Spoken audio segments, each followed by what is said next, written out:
This is a special award. It's very different to the medals and awards that you've won in your career up until now. This is the Web Summit Innovation in Sport Awards. What does it mean to you to win it? Well, I'm very proud, I'm very happy, I'm very thankful, because like you said, sometimes we are used too much to the world of football. Obviously, this is also related to football in a way, but yeah, we are always trying to perform on the pitch to get the trophies, the medals, the awards. So yeah, definitely this one feels different. So when you were waiting backstage and hearing Gilberto say all these kind words, a man you shared that Arsenal midfield with, what does that make you feel? It's very special for me because at the end of the day, you can win what you want in life, but what remains in the heart, in the head, is the person, the human being. And Gilberto for sure was a very important person for me when I was so young, joining into a very difficult team, the Invincibles. And he, because of Spanish and Portuguese, we used to understand each other well. He was my captain as well, so definitely I'm very happy that it was him who giving it to me. I'll tell you what, we've had a bit of an Arsenal theme today. Earlier on, Sol Campbell, backstage just hanging out because he can, Mathieu Flamini, yourself, and Gilberto, of course. And it's lovely to see you guys together because you shared some incredible memories. And what I remember of the team that Arsene Wenger built was that it was innovative. It was innovation in sport. What was so innovative and special about that? Well, I think his methods. The way he looked football, he was always a step ahead. He was the first one that already tried to implement the nutrition, drinking lots of water. Before, we were not told all of these things, and he was the first one that was implementing little things that after nowadays they are super important. But yeah, he was always ahead of the game and a visionary. What was the best thing he taught you? Too many things. I think one, to say it's very difficult because he was such a pleasant person to talk to that I have so many conversations that I can remember. But at the end of the day, he never let you go to sleep. You play one good game. He was a winner. He was a competitor, and he always kind of brought that fire inside of me to keep growing each year. And of course, you moved from Arsenal to Barcelona, and you had a little bit of time with Pep Guardiola there in the Camp Nou. What was the most significant thing about your relationship with Pep? How did he take you to that next level with Barca? Well, I think both of them, they saw football in a different way.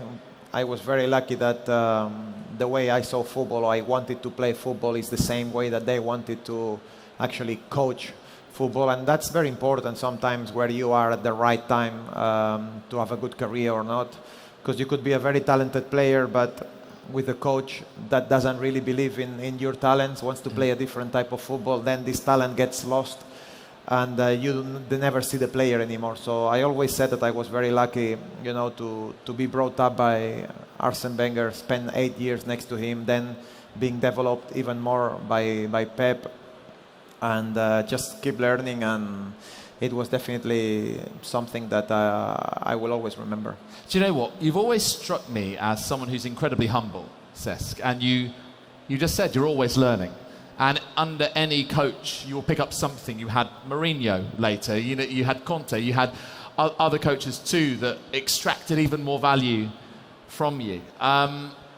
So obviously then you moved to Chelsea, then Monaco, then Como, and now we have a situation, Cesc. Last year you were playing for Como in Serie B, and now you are coaching Como in Serie B because you've just been appointed as the first team head coach. That's all come around very quickly, Cesc. How has it been for you making this transition? Yeah, well, it's been quick even for me because I could be playing now even today because I had a 2-year contract. I stopped playing last year because I was not really enjoying football anymore. I was very honest with myself. I always said that if one day I wake up and I don't feel the same hunger, the same passion to play the game, I could finish. And this is what happened really for many reasons. I was not enjoying the training sessions anymore. I was just looking forward to the game day, and for me that was not. I was not happy, and that's why my heart, my head was thinking about the coaching side more than the playing, and that's when I understood that it was time to hang up my boots. But did that make that context you've just explained about you're already involved in the Como project, you were thinking about the coaching side, you're a part owner, we'll come on to that, but I suppose that smoothed the transition for you. Was it still a really hard decision, or was it that bit easier because of that context? Listen, as a football player, I'm sure any sportsman in the world, their biggest fear is what will happen the day that I have to retire. I have to say that it was much easier to accept than what I expected.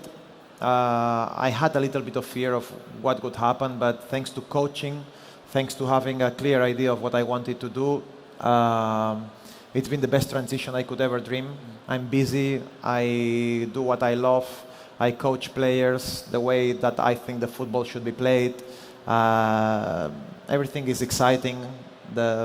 My kids are happy, my wife is happy in Como. So yeah, I mean, I have everything that I was looking for.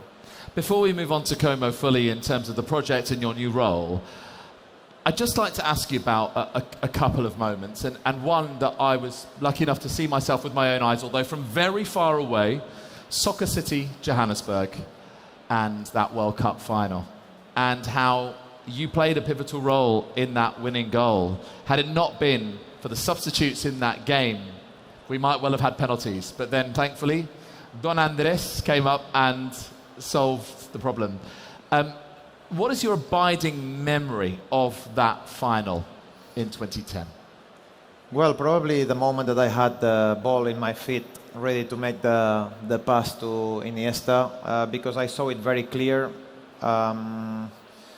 and I knew it was the chance. So it was now or never a moment, basically, because as you well mentioned, we were going to penalties. Anything could have happened there. You can win, you can lose. So yeah, having avoid that was very, very important, and I think overall we deserve to win the game. Yeah. Well, yes, I think you're right. It was a clash of styles, wasn't it, Cesc? A clash of styles that day. Andres Iniesta is my favourite footballer. I am in love with this man. I am a bit obsessed with his career, his life. I've been to Fuentealbilla, where he grew up. Yeah. Amazing. I've been to his vineyard. He's even got a wine called 116th Minute. I know. Because of the 116th minute. And he's hechicero. He's a magician, isn't he? And, you know, it just all fitted beautifully together on that night in Johannesburg. I don't like talking about regrets. But is there one thing in your career that you think, do you know what? I would change that one thing. I wish it turned out differently. One game, one situation, anything at all?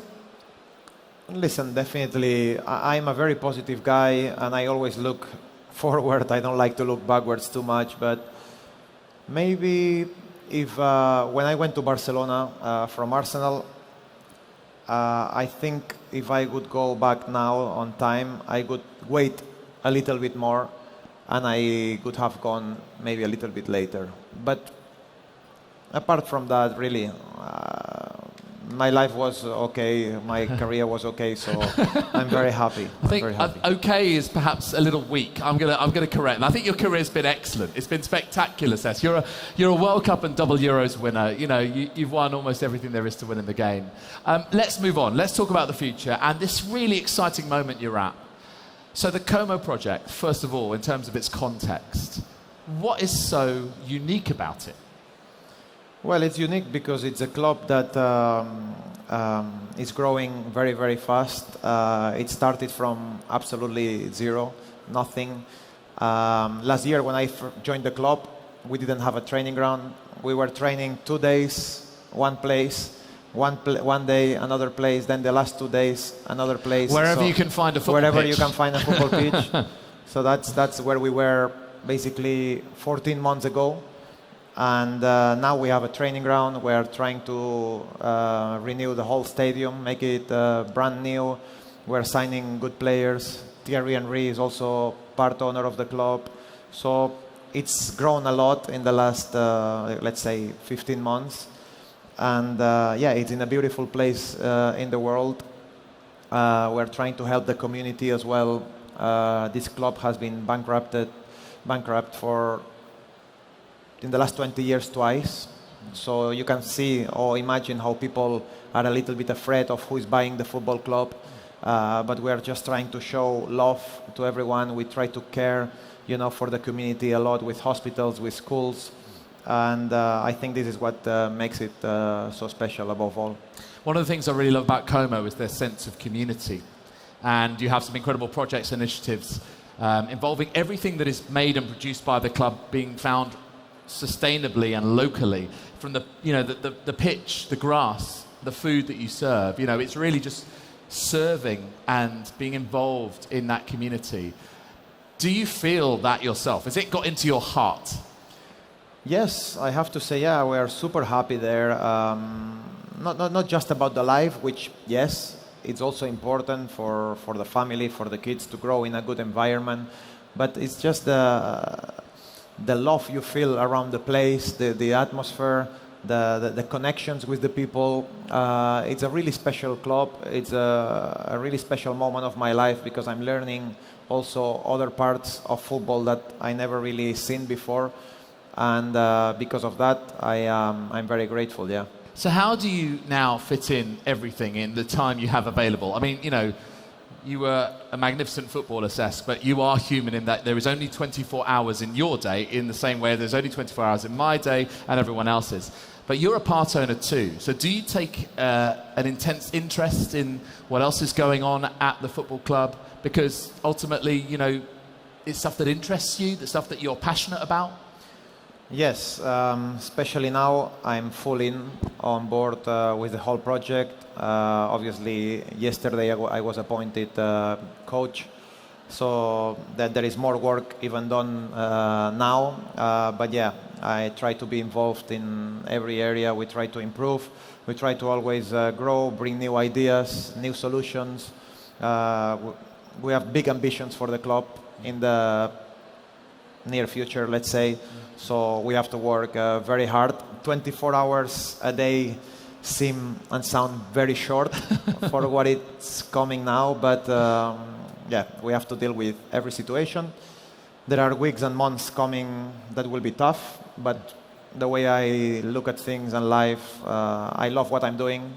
No, I'm a privileged guy to be able to say that already. So I'm very happy and just to be looking forward for what we have to do. And is that the overriding emotion? Because you're now stepping into, I suppose, the unknown. Yes, you've been managing with the B team and with Primavera, but this is now a head coach role of a Serie B team that is sixth in the table and with, as you say, big ambitions.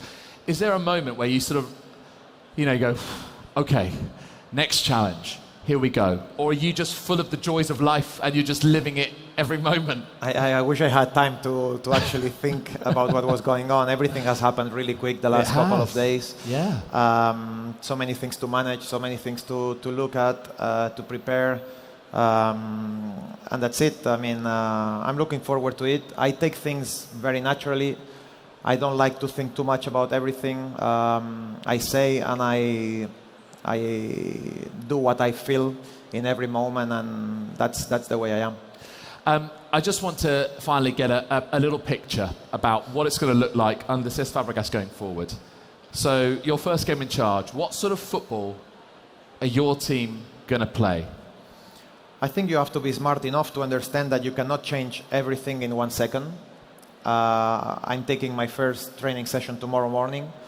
So I want to talk to the players. I want to get to know them better. I want to understand what they feel, their needs around the training, give them solutions, give them inputs and ideas. After that, it's all them. They are the ones that play. Me, I just need to give them the confidence, the motivation, and let's say allow them to play with personality and be happy, express themselves. This is how I was as a player, and this is how I believe football should be played. I see a lot of football, and nowadays it's very robotic. is very strict. You do this, you do that. I don't see players enjoying the game the way that we used to before.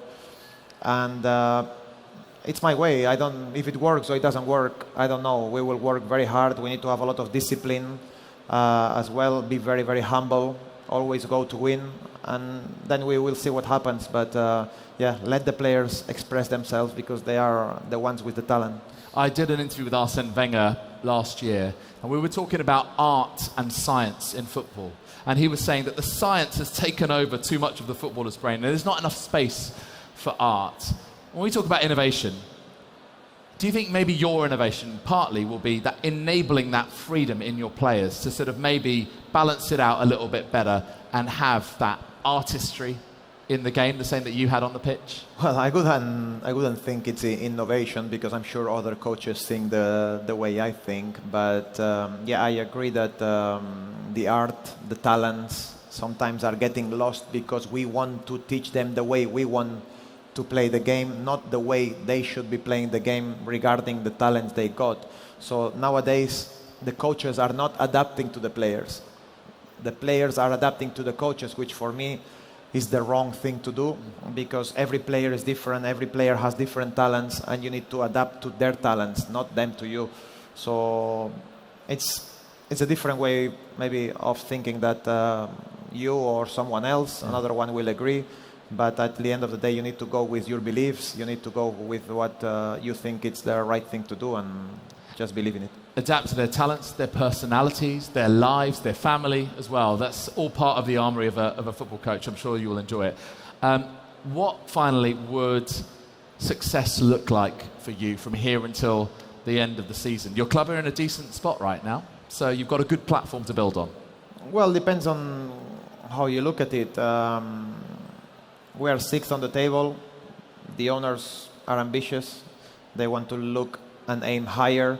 So it is what it is. I mean, nobody needs to tell me go for the first spot because my mentality is already go for the first spot, no matter what.